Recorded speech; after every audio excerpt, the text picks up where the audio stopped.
යාළුවනේ ඉතින් කොහොමද ඔයාලට? ඉතින් අදත් අරන් ආවා ඔයාලගේ ජීවිතේට දැනුමක් එකතු කරන්න.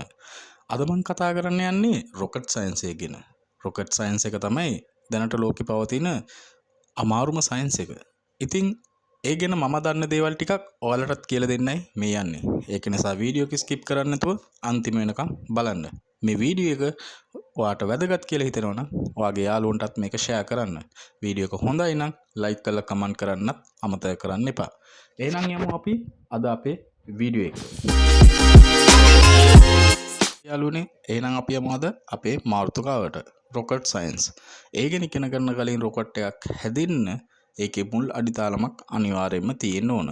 එහෙනම් අපි ඒ මුල් අඩිතාලේ ඉඳලම දැන් ඉගෙන ගමු. රොකට්ටුවක් හදන්න මුල් අඩිතාලම හදලා තියෙන්නේ චීනෙන්. ඒ කියන්නේ සියවස් 13 යුගයේදී චීනය යුද්ධ කරද්දී සාමාන්‍යයෙන් අපි අහස් කූරු යවන ක්‍රමයකට එයාලා දුනු වලට වෙඩි බෙහෙත් පුරවලා තමයි යුද්ධ කරලා තියෙන්නේ. ඒකෙන් පැවැත්මක් විදියට සියවස් 16 යුගයේදී යුරෝප් වල ඒ වගේ වෙඩි බෙහෙත් පුරවලා අහස් කූරු ඒ වගේ සංදර්ශන වලට ඒක යොදාගෙන තියෙනවා. ඒකේ වැඩි පැවැත්මක් ඒකේ ටෙක්නොලොජි එක තවත් දියුණු කරලා තමයි සියවස් 18 කාලෙදී යුද්ධ කිරීම සඳහා මිසයිල් ඒ වගේ දේවල් යොදවලා තියෙන්නේ. ඒ ක්‍රම තුනම එක හා සමානව තමයි සිද්ධ වෙලා තියෙන්නේ. වෙඩි බෙහෙත් පුරවලා ඒක එයාලා පාවිච්චි කරලා තියෙන්නේ. ඉතින් මුලින්ම 1926 මාර්ච් 26 තමයි රොකට් එකක් ඉස්සෙල්ලාම හදලා තියෙන්නේ. හැබැයි ඒ රොකට්ටුව හදලා තියෙන්නේ අර කලින් මං කියපු ක්‍රම තුනටම වෙඩි බෙහෙත් පුරවලා හැදුවට මේක හදලා තියෙන්නේ ලික්විඩ් එකක් වගේ පාවිච්චි කරලා. ඒක මුලින්ම හැදුවේ ඇමරිකන් ජාතිකයෙක් වෙන රොබර්ට් එච් හොඩ්රට් කියන විද්‍යාඥයා තමයි පළවෙනිම රොකට් එක හැදුවේ. එයා හදපු පළවෙනි රොකට් එක ගියේ උපරිම උස අඩි 46යි. පැයට කිලෝමීටර් 96 වේගයකින් තමයි ඒක ගිහිල්ලා තිබ්බේ. හැබැයි දැන් යන රොකට් එකත් එක්ක බලද්දි ඒ වේගය ගොඩක්ම අඩුයි. උනාට ඒ තාක්ෂණය තමයි දැන් හදන රොකට් වලට අඩිතාලමක් වෙලා තියෙන්නේ. ඒ නිසා තමයි අපි ආව හඳුනන්නේ father of modern rocket propulsion කියලා. අපි දැන් යමු රොකට්ටුවක් ඇතුළේ තියෙන ප්‍රධානම කොටස් හතර ගැන දැනගන්න. මේ පළවෙනි එක තමයි ස්ට්‍රිකුලස් සිස්ටම් එක. දෙවෙනි එක තමයි ප්‍රොපල්ෂන් සිස්ටම් එක. තුන්වෙනි එක තමයි පේලෝඩ් සිස්ටම් එක. අන්තිම එක තමයි නැවිගේෂන් සිස්ටම් එක. මේ දෙවෙනි ඔයිලේෂන් සිස්ටම් එකෙන් තමයි රොකට්ටුව උඩ යන්න ඒ උදව්ව කරන්නේ. පේලෝඩ් සිස්ටම් එක කියන්නේ සාමාන්‍යයෙන් එයාලා ගෙනියන පේලෝඩ් ඒ කියන්නේ සැටලයිට් එකේ යන ඇස්ට්‍රොනෝට්ලා එහෙම ගමන් කරන්නේ.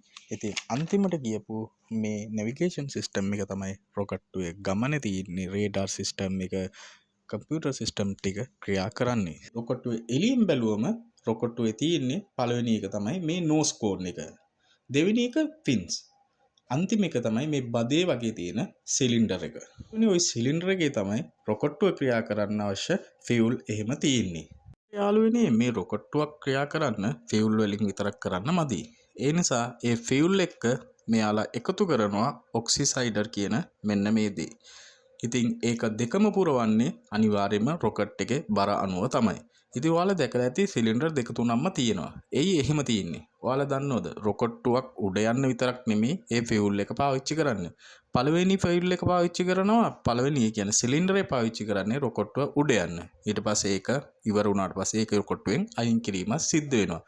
රොකට් එකට කියලා වෙනම බ්‍රේක් සිස්ටම් එකක් නැහැ. ඉතින් එයාලා ඒ රොකට්ටුවේ වේගය අඩු කරගන්නත් ෆියුල් පාවිච්චි කරලා වෙනම එන්ජින් එකක් ක්‍රියා කිරීමක් සිද්ධ වෙනවා.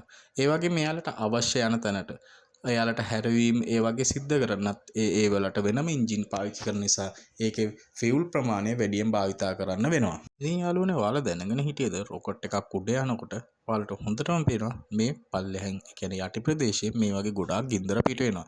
එතකොට ඒ ගින්දර පිට වෙන්නේ ඒකේ උෂ්ණත්වය කොච්චරක්ද කියලා.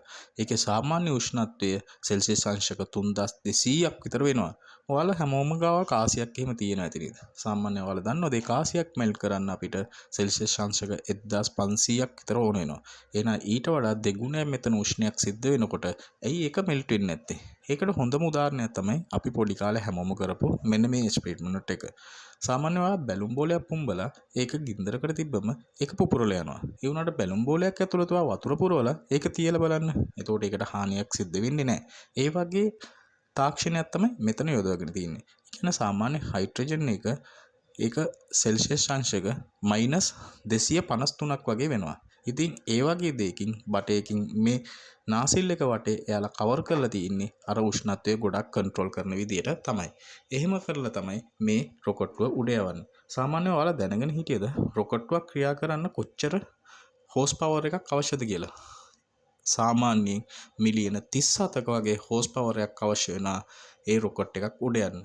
ඒ වගේම තමයි සෙකන්ඩ් එකට තප්පරයකට කිලෝග්‍රෑම් 1500ක් වගේ ෆියුල් එකක් පාවිච්චි කරන්න වෙනවා රොකට්ටුවක් ක්‍රියා කරන්න. වගේ දේවල් පාවිච්චි කරලා රොකට්ටුවක් යන වේගය බැලුවොත් අපි සාමාන්‍ය රොකට්ටුවක වේගය වෙනවා දැනට පැයට කිලෝමීටර් 30000ක් වගේ තමයි ඒ වේගය තියෙන්නේ. එච්චර වේගයක් අරගෙන තාමත් අපිට පුළුවන් වෙලා තියෙන්නේ හඳට යන්න විතරයි. ඉතින් අපේ ඉස්සරහට අපේ විද්‍යාඥයන්ගේ දැක්ම තමයි මාස් කියන වගේ මේ ග්‍රහලෝකවලට යන්න. ඉතින් ඒකට යන්න එයාලට ගොඩක් මේ වේගය අඩුයි. ඉතින් එයාලා බැලුවා තවත් වේගය වැඩි කරන්න පුළුවන් ක්‍රම.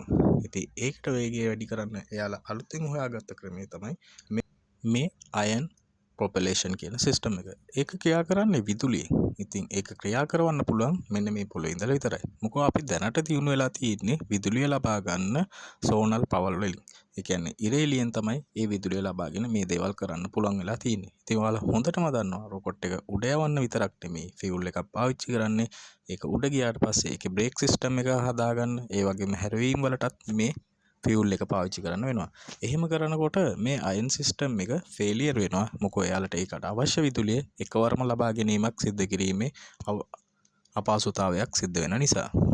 ඒකට හොඳම විසඳුමක් විදියට එයාලා දැන් පරීක්ෂණ කරලා හොයාගෙන තියෙනවා මෙන්න මේ න්‍යෂ්ටික බලය යොදා ගන්න. ඉතින් න්‍යෂ්ටික බලය යොදාගෙන ඉක්මන් විදුලිය සපයා ගන්න පුළුවන් වුණාට ඔයාලා දැන් දැනගෙන හිටියද ගොඩක් රටවල් වල න්‍යෂ්ටික බලයෙන් දැන් විදුලිය සපයා ගන්නවා. ඒ වුණාට ඒ ප්ලාන්ට් එකක් හදද්දී ඒකෙන් පිට වෙන රස්නේ කිරණයි එයාලා කන්ට්‍රෝල් කරන්න මෙන්න මේ වගේ ලොකු කූලින් සිස්ටම් එකක් හදලා තමයි ඒ දේ ක්‍රියා කරවන්නේ. ඉතින් රොකට්ටුවට මේ වගේ ලොකු කූලින් සිස්ටම් එකක් හදන්න බෑ. ඒක රැගෙන උඩ යන්න ගොඩක් අමාරු නිසා. ඉතින් එයාලා ඉස්සරහට මේකට අවශ්‍ය විසඳුම සෙවීමක් තමයි සිද්ධ කරන්නේ. ඒ වුණාට යාළුවනේ ඔයාලට දෙයක් දැනගන්න ගොඩක් දුරට එයාලා න්‍යෂ්ටික බලෙන් මේ අයන් පොපියුලේෂන් එක විතරක් ක්‍රියා කරන එන්ජිමක් හොයාගන්නේ නැහැ. ගොඩක් දුරට ෆියුල් භාවිතා කරලා දෙකම භාවිතා කරලා ක්‍රියා කරන්න පුළුවන් එන්ජිමක් තමයි හොයාගන්නේ. එයාලා ඒ රොකට්ටුවේ වේගයට මේ අයන් පොපියුලේෂන් එක යොදාගෙන රොකට්ටුව හැරවීමට බ්‍රේක් කිරීමට අවශ්‍ය දේ ෆියුල් එන්ජින් එකෙන් ක්‍රියා කරන්න විදිහට තමයි හොයාගන්නේ. අද වීඩියෝ එක ගැන අදහස් ඔයා අනිවාර්යෙන් කමෙන්ට් එකක් දාන්න. ඒ වගේම ලයික් කරන්න අමතක කරන්න එපා. සබ්ස්ක්‍රයිබ් කරලා නැත්නම් දැන් මේ බටන් එක ක්ලික් කරගන්න. ඉතින් මේ වීඩියෝ ඔයාලට වටිනයි කියලා හිතනවා නම් ඔයාගේ යාළුවන්ටත් මේ වීඩියෝ එක ෂෙයා කරන්න. එන හැමදාම අපිත් එක්ක රැඳිලා ඉන්න. තවත් වීඩියෝ එකකින් ඔයාලා හමු වෙන තෙක් ඔයාලගෙන් සමු ගන්නවා. එහෙනම් සියලු දෙනාට සුබ දවසක්.